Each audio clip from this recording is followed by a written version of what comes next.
O Senhor esteja convosco.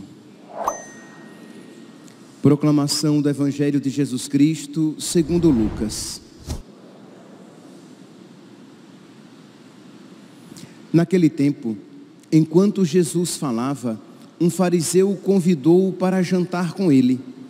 Jesus entrou e pôs-se à mesa. O fariseu ficou admirado ao ver que Jesus não tivesse lavado as mãos antes da refeição.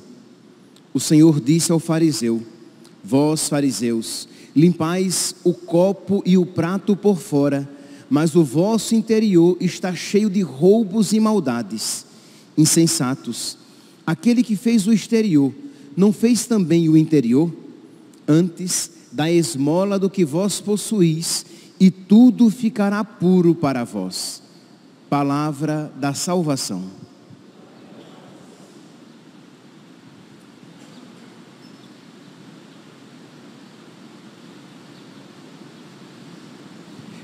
Caríssimos irmãos e irmãs,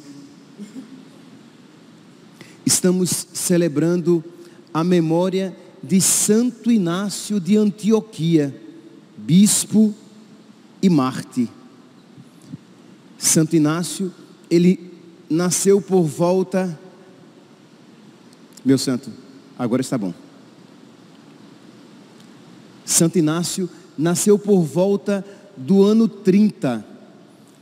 Foi feito bispo por volta do ano 70, isto é, ano 30 depois de Cristo, feito bispo por volta do ano 70 depois de Cristo, e foi martirizado, velho já, idoso, no ano 107 depois de Cristo.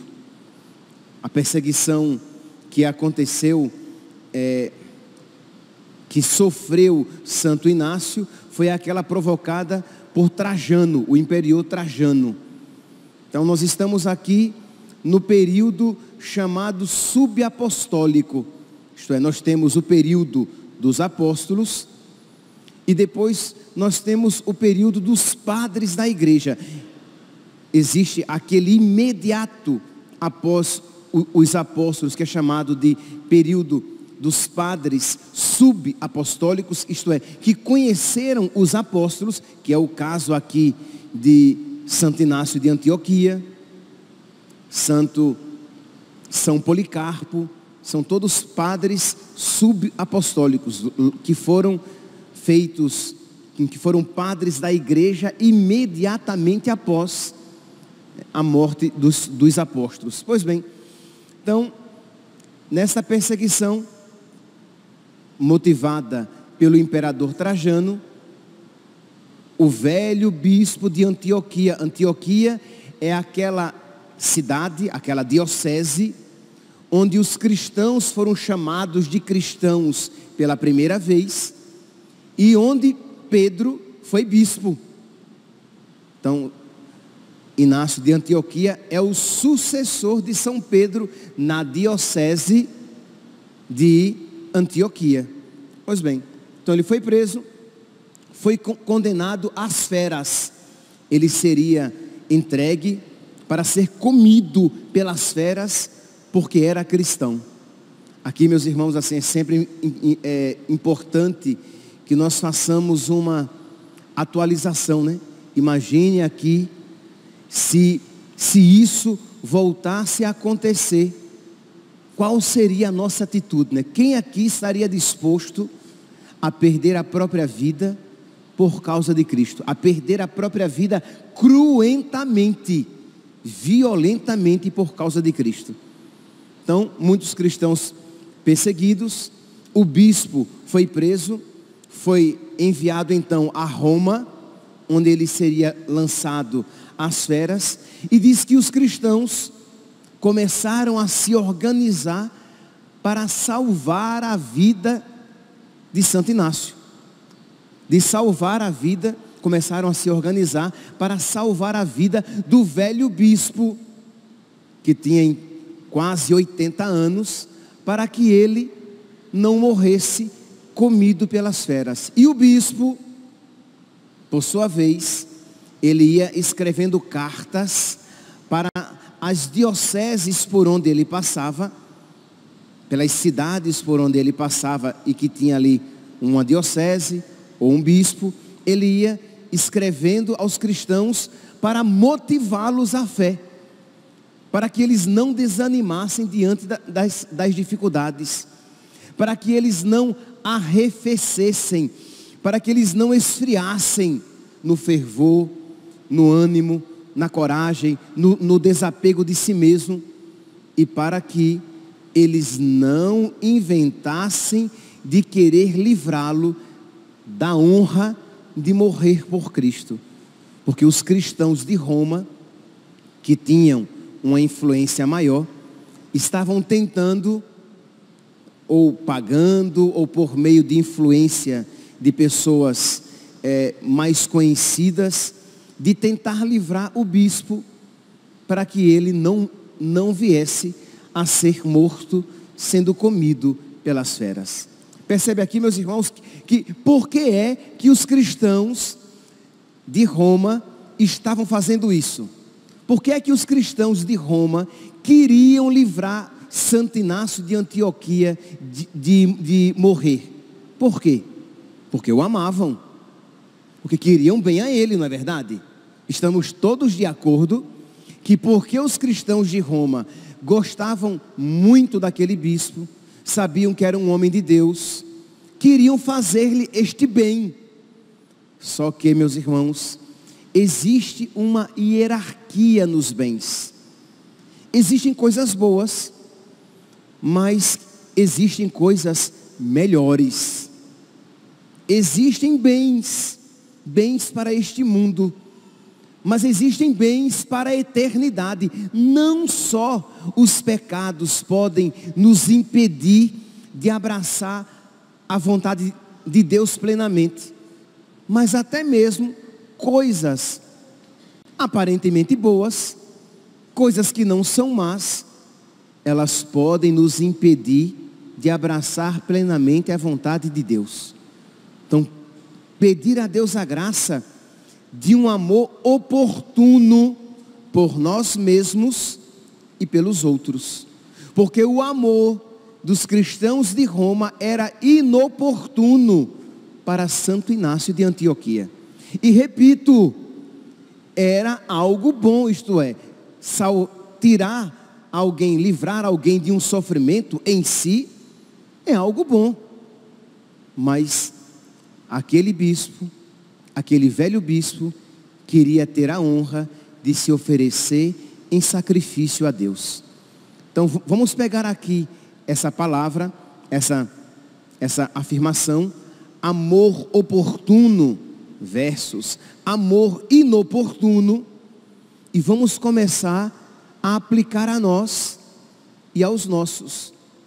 Isto é, será que nós não estamos nos amando inoportunamente, inadequadamente? Isto é, estamos em nome de algum bem, estamos perdendo bens maiores e melhores. Para você alcançar algo interessante, você está perdendo aquilo que verdadeiramente importa. Percebe? Percebe que você pode perder o céu, não só pelos pecados, mas quando você volta os seus olhos para bens menores. Ou você pode causar um dano espiritual na vida de alguém, quando você só enxerga bens menores para ela.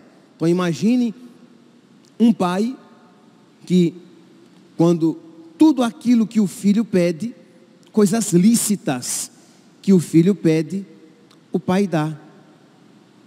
Mas ele não tem educado o seu filho para a temperança, a capacidade de renunciar. Ele não tem ensinado o seu filho a sofrer, porque tudo aquilo que o filho quer, o pai dá. E repito, o filho não tem pedido nada de inadequado, mas o filho precisa de ser educado também para combater o bom combate, para ser um homem forte, para ser uma mulher forte.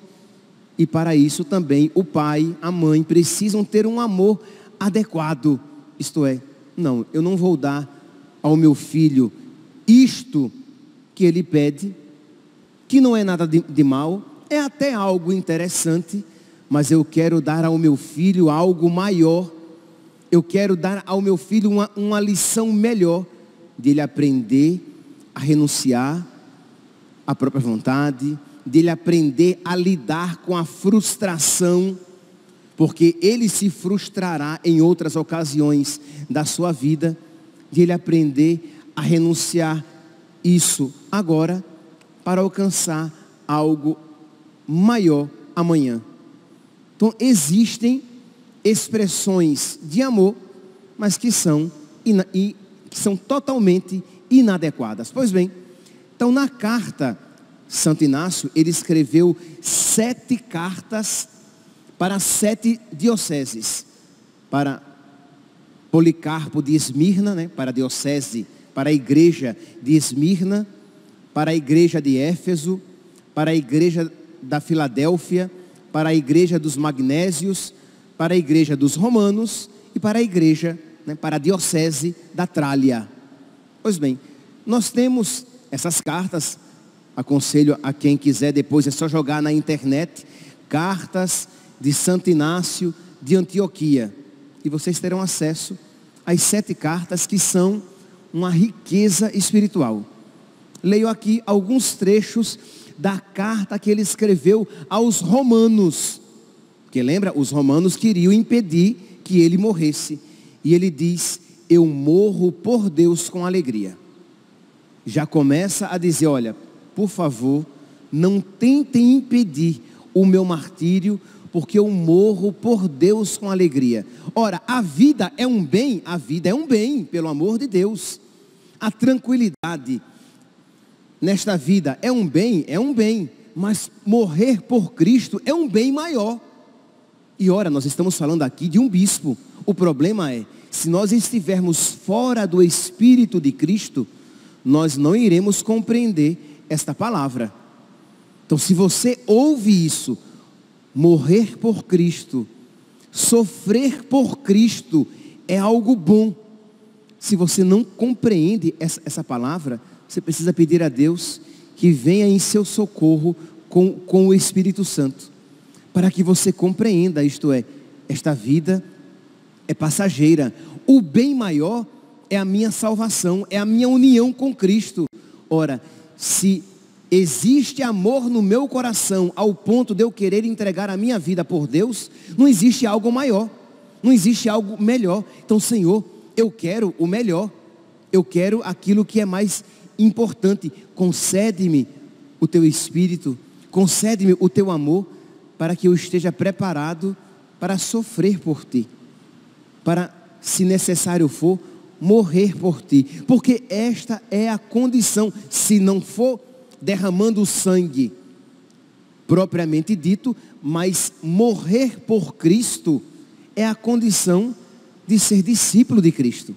Quem quiser me seguir, renuncie a si mesmo. Morrer é a expressão maior, mas não é morrer por Cristo quando por causa de Cristo renunciamos à nossa vontade. Não é de alguma maneira morrer por Cristo quando por amor a Cristo, pelos bens eternos e espirituais, eu renuncio a coisas e pessoas a que me sinto apegado. Não é morrer por Cristo quando eu morro para as minhas vontades, sejam elas vontades desregradas, sejam elas vontades até lícitas, mas não para mim. Isto não é para você. E eu morro para mim mesmo e digo: seja feita a vossa vontade nesta terra, como ela é feita no céu. No meu coração, na minha alma, na minha vida, seja feita a vossa vontade. Então, meus irmãos, nós precisamos contemplar a vida de Santo Inácio de Antioquia e pedir a Deus que nos conceda os mesmos sentimentos que ele. Ele é aquele, acho que a frase vocês vão lembrar, é aquele que diz assim: eu quero ser trigo de Deus nas presas das feras, para ser um sacrifício santo e agradável. Ele quer ser trigo de Deus, que é triturado. Ele quer ser uma Eucaristia por amor a nosso Senhor. Meus irmãos, isso não é um dom natural, tá?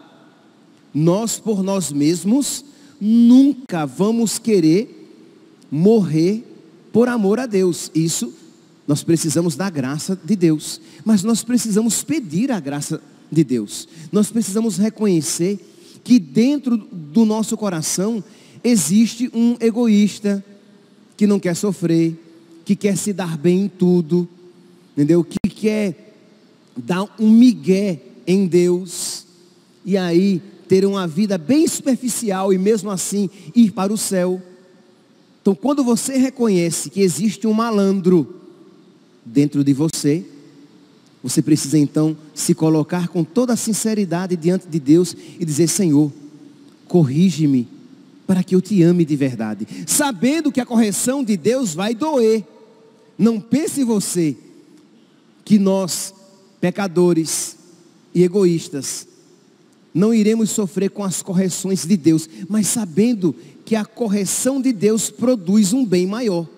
Então eu não quero simplesmente ir para o céu de qualquer jeito, porque quem quer ir para o céu de qualquer jeito, vai acabar de qualquer jeito indo para o inferno. Eu quero ir para o céu amando e amando muito, amando e amando com generosidade, e era esta generosidade que nós vemos aqui no coração de Santo Inácio, que mesmo vendo a possibilidade de ser salvo da morte, diz: eu não quero renunciar à oportunidade de derramar o meu sangue por amor a Cristo. Então ele diz: suplico-vos, palavras de Santo Inácio de Antioquia, suplico-vos, não demonstreis por mim uma benevolência inoportuna, um bem-querer inoportuno, um amor inoportuno. Não façam isso. Então, pais, peçam a Deus a graça de amarem os seus filhos de uma maneira adequada. Às vezes, para não magoar a filha, para não magoar o filho, os pais deixam até de corrigir. Por quê? Porque tem amor ao seu filho, mas é um amor inoportuno, se é que eu posso chamar isso de amor. Porque é mais um egoísmo, um apego a si mesmo, de não querer perder aquele afeto. Então é um bem-querer inoportuno. Quando você de verdade ama, você corrige, mesmo sabendo que você pode até perder o afeto daquela pessoa, mas o que você não quer é perdê-la para Deus, porque o seu afeto, o seu sentimento, o seu amor é adequado, é oportuno, você é movido por caridade. Imagine aqui, meus santos, imagine você, uma pessoa vem a você, conta-lhe uma situação, aquela pessoa é muito querida a você, e você percebe que ela está no erro, e você não querendo corrigir aquela pessoa, porque ela vai ficar chateada, você ouve, você põe uma cara de paisagem, você até concorda com ela, mas você não a corrige. Você, por exemplo, você tem um amigo protestante, você tem um amigo espírita. Ora, se você ama o seu amigo, você deve com todo jeito, com toda a caridade, com todo o carinho, mas você deve tentar tirá-lo do erro, tirá-la do pecado. Se você crê, e eu espero que você, se você for católico, você nisso crê, que Jesus Cristo deixou uma única igreja aqui na terra, e esta única igreja deixada aqui na terra por nosso Senhor Jesus Cristo é a igreja católica, e você vê uma pessoa a quem você quer bem, no caminho do protestantismo, do espiritismo, ou de qualquer outro caminho fora da Igreja Católica, você deve com muito jeito, com muita caridade, chamar aquela pessoa para o caminho da verdade, para o caminho da salvação. Você é amigo de um casal que é ajuntado, eles não são casados na igreja, mas é um casal muito gente boa. Um casal boa praça, amigos, assim, gente boa mesmo.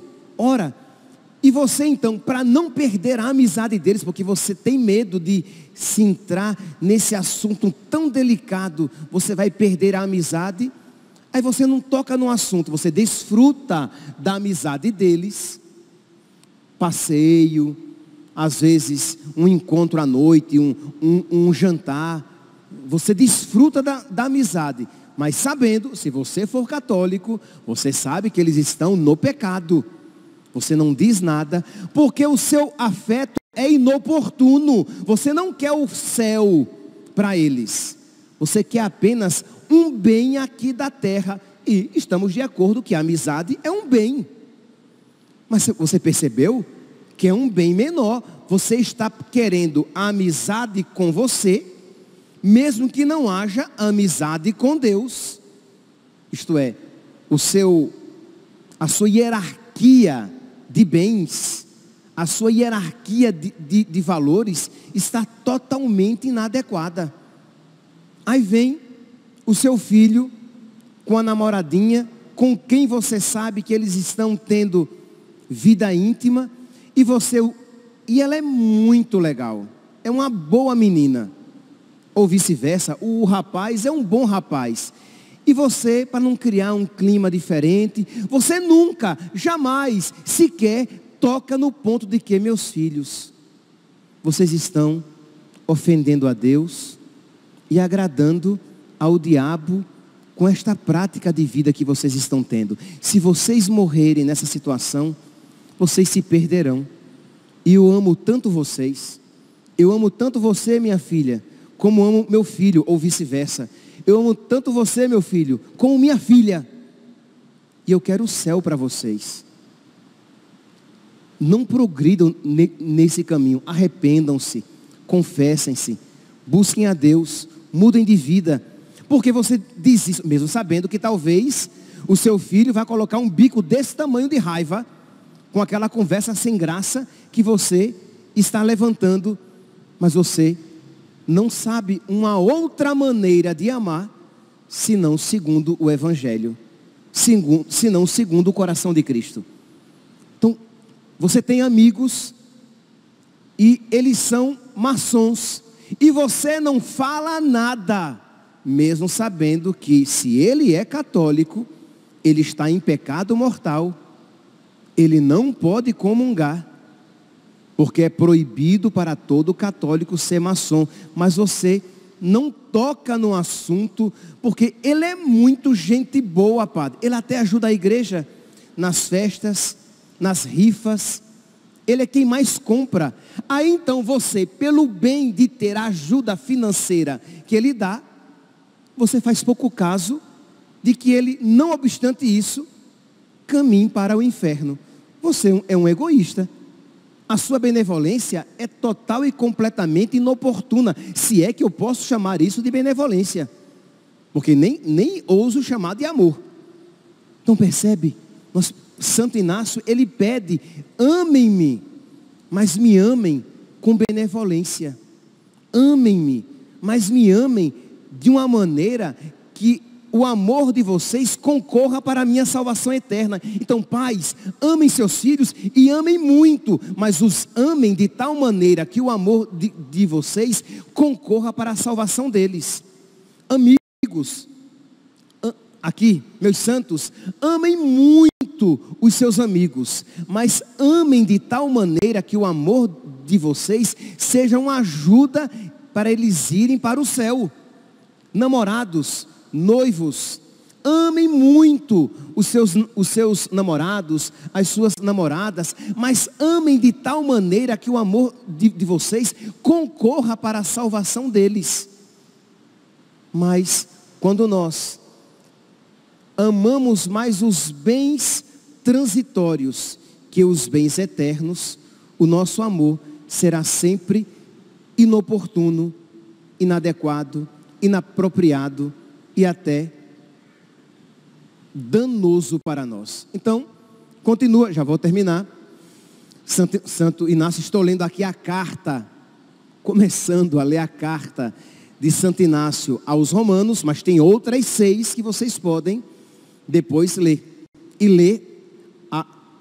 ler esta carta aqui completamente, que eu vou ler apenas uns trechinhos.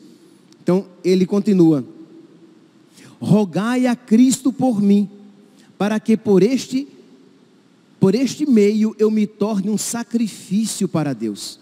Ele está pedindo o quê? Rezem por mim, para que eu me ofereça a Deus. Não quero me livrar disso, porque é uma graça muito grande ser mártir. É uma graça muito grande morrer por Cristo. Então rezem por mim, para que eu me ofereça como um sacrifício, para que eu não me revolte no sofrimento, para que eu não perca a fé em meio à dor. Quantas vezes nós visitamos alguém que está sofrendo e nós já vamos de imediato, o quê?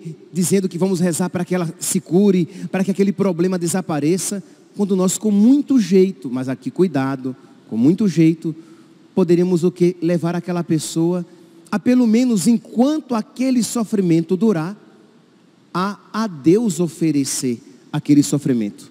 Para pelo menos enquanto aquele sofrimento durar, ela oferecer a Deus aquele sofrimento e vivê-lo com virtude, com paciência, com abnegação, com aceitação da vontade de Deus e sem problema nenhum, concomitantemente procurando a cura se for possível.